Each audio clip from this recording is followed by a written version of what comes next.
हिमाचल प्रदेश में 7वें और आखिरी चरण में लोकसभा के चुनाव होने हैं। बीते 2 लोकसभा चुनाव के अगर परिणाम देखे जाए तो भारतीय जनता पार्टी का बेहतरीन प्रदर्शन रहा। साल 2019 का लोकसभा चुनाव तो एक ऐतिहासिक लोकसभा चुनाव था जहां भाजपा ने सभी 68 विधानसभा क्षेत्रों में लीड हासिल की थी।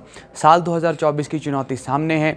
एबीपी और सी वोटर का सर्वे बता रहा है कि भाजपा चारों सीट पर जीत हासिल करने जा रही है। हमारे साथ इस वक्त बात करने के लिए तत्कालीन जयराम सरकार में शहरी विकास मंत्री रहे सुरेश भारद्वाज जी हैं। भारद्वाज जी, बहुत बहुत स्वागत। सबसे पहले बहुत धन्यवाद आपका। सी वोटर और एबीपी का सर्वे बता रहा है कि चारों सीटें भाजपा जीत रही है और 63% मतों के साथ ये चुनाव भाजपा जीतने वाली है।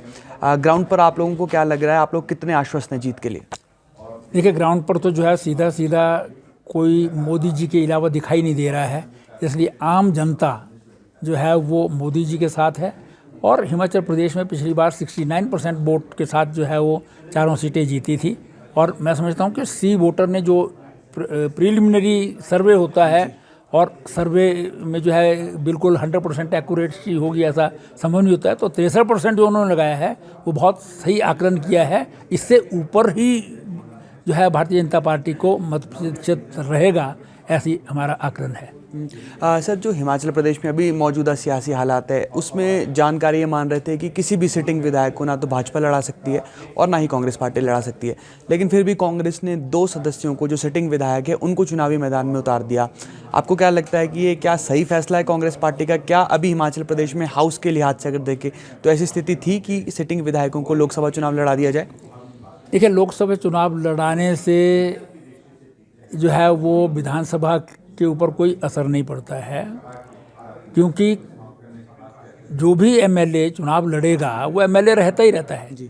अगर चुनाव जीत जाता है तो उसको जो है वो चॉइस करने का जो है वो अवसर रहता है।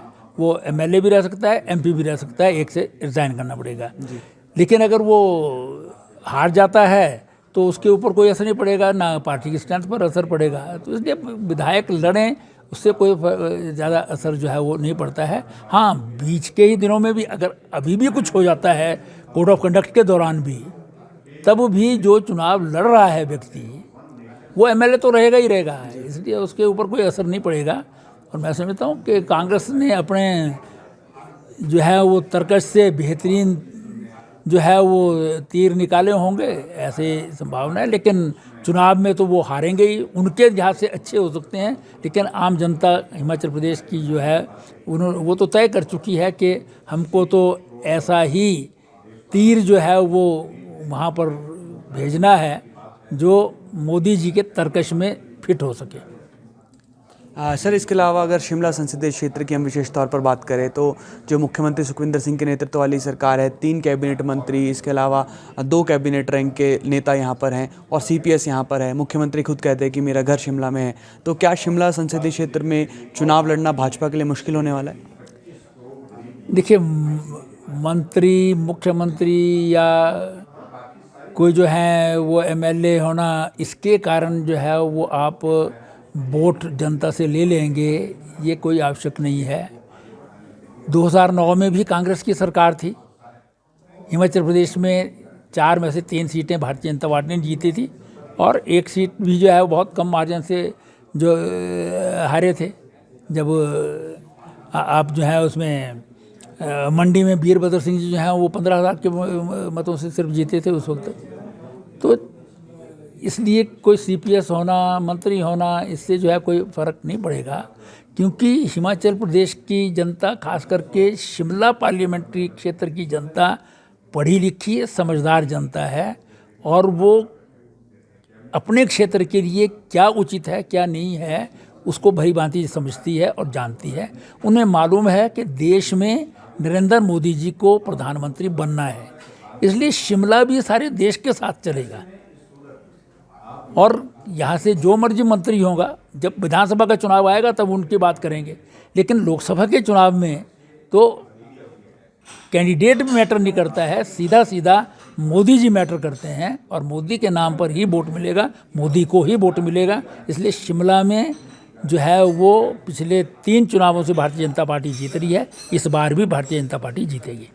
कांग्रेस पार्टी कह रही है जो भाजपा है वो महिला विरोधी है। भाजपा के लोग राज्य निर्वाचन अधिकारी के पास गए और 1500 रुपये रुकवाने का काम किया, जबकि कांग्रेस तो ये चाह रही थी कि जो महिलाएं हैं, जो महिला शक्ति है हिमाचल प्रदेश की, उन्हें हम 1500 रुपये दें। और अब भी मुख्यमंत्री कह रहे हैं कि जून के बाद वो 3-3 हज़ार रुपये महिलाओं को पहुँचा देंगे। देखिए, कांग्रेस को तो महिला के हक में बोलने का कोई अधिकार ही नहीं है। जिन लोगों ने जो है नैना साहनी हत्याकांड जो है सब जानते हैं, तब जलते हुए तंदूर में जो है वो महिला को इनके जो है वो यूथ कांग्रेस के बड़े नेता ने डाल दिया था। ये सब जानते हैं इस बात को। और मोदी जी ने महिलाओं के बारे में जो है क्या क्या किया है ये भी सारे देश की महिलाएं जानती हैं। आज जो है स्वयं सहायता समूह जो है किस प्रकार से प्रगति कर रहे हैं, ये शिमला के मतदाता खास करके विशेष रूप से जो है वो इस बात को जानते हैं। लखपति दीदी जो है वो जो योजना है वो उसको सब जानते हैं। अभी जो है वो मध्य प्रदेश की दिहाड़ी के चुनाव हुए, वहाँ सब महिलाओं ने भारतीय जनता पार्टी को भारी बहुमत से जो है वोट दिया है। जेंट्स से ज़्यादा वोट मिले। लाडली बहन योजना दी। ये तो योजनाओं के नाम भी भारतीय जनता पार्टी से चुरा रहे हैं कांग्रेस के लोग तो। और फिर सबसे बड़ा जो है वो 33% आरक्षण विधानसभा और लोकसभा में मिलेगा। ये बहुत सालों से जो है वो आवाज़ उठाई जा रही थी, लेकिन इसको जो है वो जो आज इंडिया अलायंस के लोग हैं, जो इनके चाहे मुलायम सिंह की पार्टी है चाहे लालू की पार्टी है, ये अपोज कर रहे थे। आज ये कांग्रेस के साथ हैं, तो ये कहाँ से कांग्रेस के जो है महिला के फेवर हो गई। मोदी जी ने जो है वो कानून पास करवा लिया है हिंदुस्तान की पार्लियामेंट से, और आने वाला जो अगला चुनाव होगा, जब जनगणना हो जाएगी, डिलिमिटेशन हो जाएगी, तो 33% आरक्षण महिलाओं को मिलेगा। और हिमाचल प्रदेश में इन्होंने घोषणाएं की। 2022 के चुनाव में इन्होंने एक जो है वो प्रोनोट टाइप कागज़ लेकर के महिलाओं से दस्तखत कराए कि जैसे ही हिमाचल प्रदेश में कांग्रेस की सरकार मिलेगी, तुमको 1500 रुपये जो है मिलना शुरू हो जाएगा 18 साल से 60 साल तक की सभी महिलाओं को जी। लेकिन जब सरकार बन गई तो 15 महीने हो गए हैं, आज तक तो कुछ मिला नहीं है। इसमें आज तक जो है कोई घोषणा नहीं की है। जहाँ बात करते हैं ये लाहौल स्पीति की, वहाँ भी सिर्फ 16,000 की जनसंख्या है महिलाओं की, जिनमें से सिर्फ 1,000 महिलाओं को मिलता है। तो यहाँ पर भी बजट में कोई प्रावधान नहीं किया इन्होंने। तो बजट तो अभी इन्होंने मार्च में पास किया है ना, तो उसमें जो है वो महिलाओं के बारे में कोई शब्द नहीं है, ना इस महिला स्कीम के बारे में शब्द है। तो ये विरोधी तो ये हैं। लेकिन अगर चुनाव जो है वो घोषित हो जाने के बाद कोड ऑफ कंडक्ट में जो है वो कोई नई स्कीम जो है वो लागू करना चाहेंगे, जो लोगों को बेवकूफ़ बनाना चाहेंगे, तो वो तो बीजेपी जो है वो सहन नहीं करेगी। कानून के अनुसार करें, ये पहले दे देते, बजट में प्रावधान कर देते, चाहे पैसा बाद में देते, लेकिन बजट में है ही नहीं है, प्रावधान ही नहीं है। पैसा कैसे देंगे, ये कहाँ से देंगे। एक कांग्रेस कह रही है कि भाजपा ने चुनी हुई सरकार गिराने की कोशिश की। जिन 6 विधायकों ने बगावत की, बाद में भाजपा ने उन्हें अपना प्रत्याशी भी बना दिया। जनता 1 जून के दिन सबक सिखाएगी 6 के 6 विधायकों को, पूर्व विधायकों को। देखिए, अपोजिशन जो है वो कांग्रेस की सरकार को स्थिर रखने के लिए तो बनी नहीं है। तो सरकार जब ये अपने काम ठीक ढंग से नहीं करेंगे, जनता के हित में काम नहीं करेंगे, तो अपोजिशन की ये जिम्मेवारी बनती है कि भी उनको हटा करके जो है वो जो जनहित की सरकार है उसको बनाएं। लेकिन यहाँ पर तो कोई कुछ करना ही नहीं पड़ा। इनकी सरकार तो अपने बोझ तले खुद गिर गई। असल में वो गिर गई है सरकार। ये तो टेक्निकली जो है स्पीकर के कारण जो है चल रही है, अदरवाइज सरकार नाम की चीज़ कोई हिमाचल में रहती नहीं है। क्योंकि राज्यसभा के चुनाव में 2 ही दल हैं यहाँ पर, बीजेपी कांग्रेस, और ये विधानसभा में 68 MLA हैं, वही वोटर होते हैं। बीजेपी के 25 थे, कांग्रेस के 40 थे, 3 इंडिपेंडेंट को साथ दे रहे थे। 43 से 34 तो ये आए हैं। बीजेपी तो 25 से 34 बड़ी है ना, तो कोई बीजेपी ने तो नहीं लाया उनको, क्योंकि उन्होंने सबने कहा है, जो अभी भी हैं वो खुद कह रहे हैं कि जी मुख्यमंत्री के पास तो MLA जा ही नहीं सकता है, उसको जो है 3-3 घंटे तो बाहर मुख्यमंत्री के दफ्तर के बाहर बैठ के रहना पड़ता है, कोई काम करता नहीं है, उनकी बेइज्जती करता है, वहाँ पर प्रताड़ना करता है। तो जैसे चुना हुआ विधायक मुख्यमंत्री होता है वैसे ही बाकी भी विधायक हैं, वो बाई चांस पार्टी की कृपा से जो है मुख्यमंत्री बन जाता है, बाकी विधायक जनता की कृपा से बने हुए हैं ना। तो इस प्रकार की बेइज्जती जो है कौन सहन करेगा। सीनियर लोग जो है वो, कोई भी चुना हुआ व्यक्ति जो है वो इस प्रकार की प्रताड़ना जो है सहन नहीं कर सकता है। इसलिए जो गए हैं वो अपने आप गए हैं। इसका प्रमाण इस बात से भी साबित होता है कि जो इनकी प्रदेश अध्यक्षा हैं प्रतिभा सिंह जी, वो चुनी हुई सांसद भी थी, वो ऑन रिकॉर्ड हैं कि मुख्यमंत्री कोई काम नहीं करता है, किसी की बात सुनता नहीं है और एमएलए की प्रताड़ना करते हैं। उन्होंने यहाँ तक कहा है कि भी मैं चुनाव नहीं लड़ूंगी क्योंकि सांसद नीति के बल पर चुनाव नहीं लड़ा जा सकता, प्रदेश सरकार ने तो कोई काम ही नहीं किया। तो मंडी के 17 विधानसभा क्षेत्रों से चुन करके आई हैं, तो 17 विधानसभा क्षेत्रों में कोई काम नहीं हो, ये वो खुद कह रही हैं, इसमें दूसरों को बोलने की तो आवश्यकता ही नहीं है।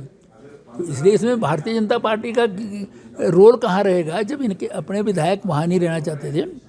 ये ठीक है, वो आए हैं, छोड़ कर के आए, उन्होंने एक बहुत बड़ा जो है वो इनिशिएटिव लिया और काम लिया जो बहुत ऐसे लोग ही ले सकते हैं जिनमें जो है वो हिम्मत हो, कलेजा चाहिए इसके लिए कि भी आप चुने हुए विधायक हैं और आप पार्टी की व्यवस्था के विरोध में जो है वो आप वोट दिखा करके दे रहे हैं।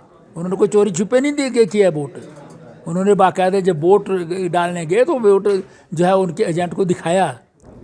तो जब एक्सट्रीम स्टेप जो है वो उन्होंने लिया है तो ये एक्सट्रीम ही उनकी जो है वो प्रताड़ना हुई होगी, जिसके परिणाम स्वरूप ये हुआ है। तो इसलिए ये कोई बीजेपी में ने इसमें जो है कोई अस्थिर किया है, इसमें करने की ज़रूरत ही नहीं है क्योंकि वो अपने आप ही अस्थिर हो रहे हैं, खुद ही अस्थिर हैं और अस्थिर बुद्धि के लोग हैं, इसलिए ऐसा हुआ है। सर आपने समय दिया, आपका धन्यवाद। थैंक यू, धन्यवाद। पूर्व शहरी विकास मंत्री सुरेश भारद्वाज को आप सुन रहे थे और दावा है चारों लोकसभा सीट पर जीत का, और साथ ही साथ जो पिछले चुनाव का वोट परसेंटेज था 69%, उससे भी ज़्यादा भाजपा इस बार के चुनाव में वोट हासिल करेगी, ये भी सुरेश भारद्वाज का दावा है। फिलहाल के लिए इतना ही, आप जुड़े रहिए एबीपी लाइव के साथ।